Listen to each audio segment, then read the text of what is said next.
Meditação de J.C. Ryle. Início do Evangelho de Marcos. Ministério de João Batista. Marcos 1:1-8. Princípio do Evangelho de Jesus Cristo, Filho de Deus, conforme está escrito na profecia de Isaías. Eis aí envio diante da tua face o meu mensageiro, o qual preparará o teu caminho. Voz do que clama no deserto, preparai o caminho do Senhor, endireitai as suas veredas. Apareceu João Batista no deserto, pregando o batismo de arrependimento para a remissão de pecados. Saíam a ter com ele toda a província da Judéia e todos os habitantes de Jerusalém. E, confessando os seus pecados, eram batizados por ele no Rio Jordão. As vestes de João eram feitas de pelos de camelo. Ele trazia um cinto de couro e se alimentava de gafanhotos e mel silvestre. E pregava dizendo: após mim vem aquele que é mais poderoso do que eu, do qual não sou digno de, curvando-me, desatar-lhe as correias das sandálias. Eu vos tenho batizado com água, ele, porém, vos batizará com o Espírito Santo. O Evangelho de Marcos, que começamos agora a comentar, em alguns aspectos é diferente dos outros 3 evangelhos. Isso porque nada nos revela a respeito do nascimento, da infância e da juventude de nosso Senhor Jesus Cristo. Comparativamente, contém poucos dos discursos e das afirmações de Cristo. Das 4 narrativas acerca do ministério terreno do nosso Senhor, essa é a mais concisa. Porém, não devemos subestimar seu valor. Trata-se de um evangelho singularmente repleto de preciosos fatos a respeito do Senhor Jesus, contados numa linguagem simples, direta e expressiva, além de apresentar um estilo condensado. Se por um lado oferece-nos poucas declarações de nosso Senhor, por outro se mostra bastante rico quanto às suas realizações. Com frequência, contém pormenores históricos de profundo interesse, os quais são inteiramente omitidos em Mateus, Lucas e João. Em suma, o Evangelho de Marcos não é um mero resumo do Evangelho de Mateus, conforme alguns têm afirmado impensadamente. Antes, é a narrativa particular de uma testemunha independente, impulsionada a escrever a história dos feitos do nosso Senhor, em vez de suas palavras. Leiamos, pois, com santa reverência. Tal como acontece com todos os demais livros da Escritura, cada palavra registrada por Marcos foi inspirada por Deus, e cada uma delas é útil. Observemos nesses versículos qual declaração completa encontramos acerca da dignidade da pessoa do nosso Senhor Jesus Cristo. Na primeira sentença, Marcos chama-o Filho de Deus. Essas palavras, Filho de Deus, significam para a mentalidade judaica muito mais do que para nós. Elas equivalem a uma afirmação da divindade de nosso Senhor. Também era uma declaração de que Jesus era o próprio Deus, igual a Deus. João 5:18. Há uma encantadora adequação na assertiva dessa verdade logo no início de um dos evangelhos. A divindade plena de Cristo é a fortaleza e a segurança do cristianismo. Nisso repousa o infinito valor de sua morte vicária na cruz. Nisso fundamenta-se o mérito peculiar de sua morte expiatória em favor dos pecadores. Essa morte não foi a de um mero homem como nós. Pelo contrário, foi a morte daquele que é sobre todos, Deus bendito para todos sempre. Romanos 9:5.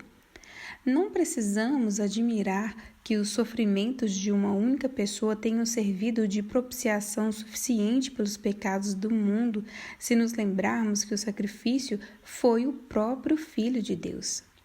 Que os crentes apeguem-se a essa doutrina com zelosa vigilância. Assim, com ela, estarão firmados sobre uma rocha. Sem ela, é como se nada sólido eles tivessem debaixo de seus pés. Nossos corações são fracos, nossos pecados, muitos. Precisamos de um Redentor capaz de salvar totalmente e que nos livre da ira vindoura. Nós temos esse Redentor em Jesus Cristo. Ele é o Deus forte. Isaías 9:6. Em segundo lugar, observemos de que maneira o princípio do Evangelho constitui um cumprimento das Escrituras.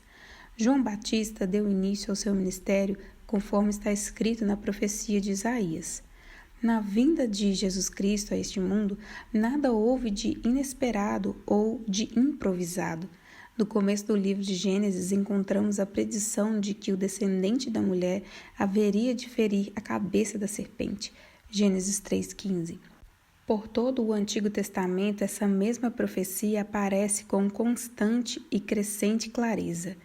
Essa foi uma promessa muitas vezes renovada aos patriarcas e reiterada pelos profetas. Um dia, um Redentor e Libertador viria ao mundo. Seu nascimento, seu caráter, sua vida, sua morte, sua ressurreição, seu precursor. Tudo isso foi profetizado antes da vinda de Cristo. A redenção desenvolveu-se e concretizou-se em cada passo, conforme está escrito.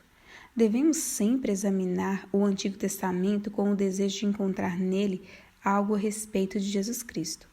Estudamos essa porção da Bíblia com bem menos proveito quando nada mais vemos ali, além de Moisés, Davi, Samuel e os profetas. Convém examinar com maior atenção os livros do Antigo Testamento. Foi declarado por aquele cujas palavras jamais passarão. Examinais as Escrituras, são elas mesmas que testificam de mim. João 5:39. Em terceiro lugar, observemos como foram profundos os efeitos do ministério de João Batista durante algum tempo sobre a nação judaica.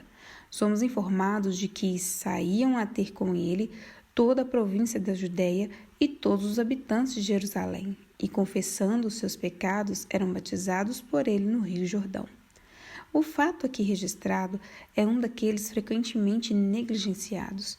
Tendemos a perder de vista aquele que serviu como precursor do nosso Senhor, vendo somente o próprio Senhor. Esquecemo-nos da estrela matutina diante do resplendor do sol. No entanto, é evidente que a pregação de João Batista atraiu a atenção de todo o povo judaico, gerando grande agitação por toda a Palestina. Ele despertou a nação judaica de sua sonolência, preparando-a para o ministério de nosso Senhor, quando este aparecesse. Jesus mesmo disse: Ele era a lâmpada que ardia e alumiava, e vós quisestes por algum tempo alegrar-vos com a sua luz. João 5:35. Cumpre-nos notar a essa altura que pouco devemos depender do que se chama popularidade. Se já houve alguém que foi um ministro popular por algum tempo, esse alguém foi João Batista. Entretanto, de tantos que ouviram sua pregação e foram batizados por ele, com poucos, é de temer-se, realmente foram convertidos.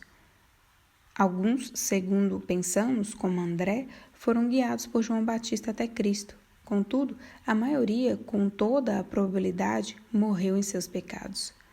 Não esqueçamos essa realidade sempre que virmos algum templo evangélico repleto de gente. Sem dúvida, um templo repleto é uma cena gratificante, porém, sempre devemos nos perguntar: quantas dessas pessoas alcançarão finalmente o céu? Não basta ouvir e admirar pecadores populares. Não é prova de conversão adorarmos em algum lugar no qual se congrega uma multidão. Antes, cuidemos de ouvir a voz do próprio Cristo e segui-lo. Em último lugar, observemos quanto a pregação de João Batista caracterizava-se por sua doutrina clara. Ele exaltava a pessoa de Cristo. Após mim, vem aquele que é mais poderoso do que eu. E falava claramente sobre o Espírito Santo. Ele, porém, vos batizava com o Espírito Santo. Essas verdades nunca haviam sido proclamadas de modo tão claro por qualquer homem. Verdades mais importantes do que essas não são encontradas no sistema doutrinário do cristianismo em nossos próprios dias. A principal incumbência de cada fiel ministro do Evangelho é expor integralmente a pessoa do Senhor Jesus ao seu povo, mostrando-lhe sua plenitude e seu poder de salvar. A segunda grande tarefa que cabe ao ministro do Evangelho consiste em esclarecer ao povo a obra do Espírito Santo, juntamente com a necessidade do novo nascimento e do batismo interior do Espírito mediante a graça divina. Essas duas poderosas verdades fluíam com frequência dos lábios de João Batista. Como seria bom para a Igreja e para o mundo se houvesse mais ministros como ele. Ao deixarmos essa passagem de Marcos, indaguemos a nós mesmos quanto já conhecemos por experiência das verdades que João Batista pregava. O que pensamos acerca de Cristo? Já sentimos a necessidade que temos dele e já nos refugiamos nele para termos paz com Deus?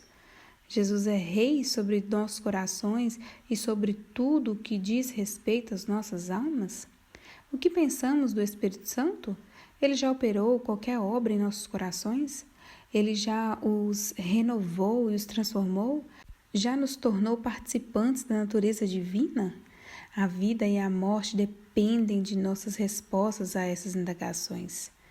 E se alguém não tem o Espírito de Cristo, esse tal não é dele. Romanos 8, 9.